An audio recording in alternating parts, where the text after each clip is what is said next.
Alright, this is Anthony Cassione with Data Analytics tutorial number 2. Here you see on the screen we've got Access open. The first thing we want to do is establish relationships among our tables. I have 2 here. So in order to do that, in order to establish relationships, we're going to go up to Database Tools.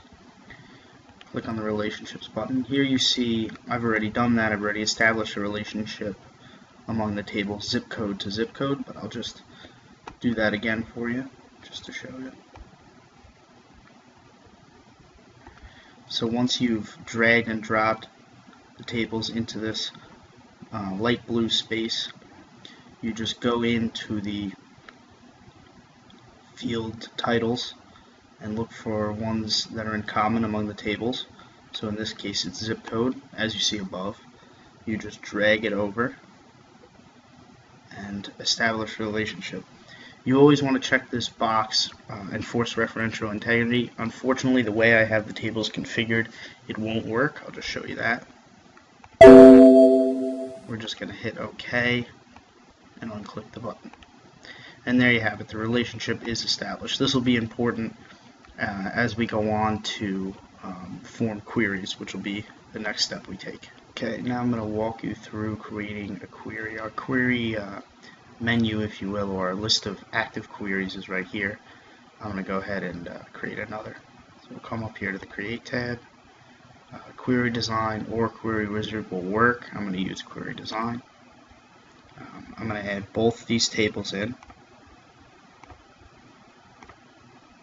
Okay. Here I've skipped ahead a bit, and I just want to show you where we're attempting to get to. We want the query to look like this, so I'm just going to replicate this in the 2 cells to the right here. So if we look what the fields we're examining are month of complaint and month of complaint again, and I'll explain why they're different in a second. So we come up here, we find month of complaint, drag it into that box, and do it once more.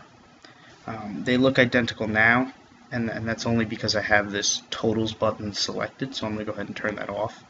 This is how they would appear by default entering into a query.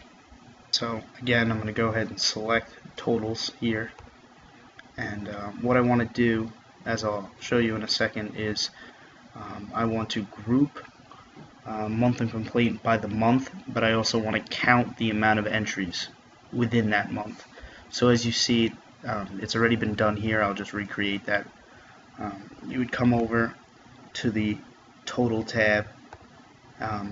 The default when you hit the totals button you saw me hit before is group by, but we want to change this field into count, because again we want to count the amount of entries within a month, and we want to group by months so that we can see in January there was 10 complaints, in February there was 100 complaints, and so on.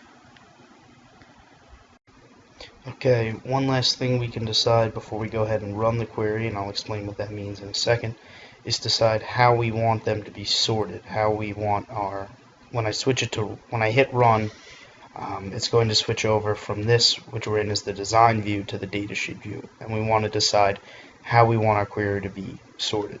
So I'm going to go ahead and select descending, and then I'm going to come up here to the top left of the screen and hit run.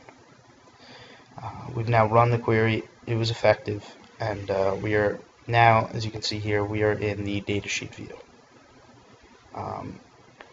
Here in the left field, we are grouped by month again, and then we are also counted by month. So for an example, there were 7,884 complaints in the month of January.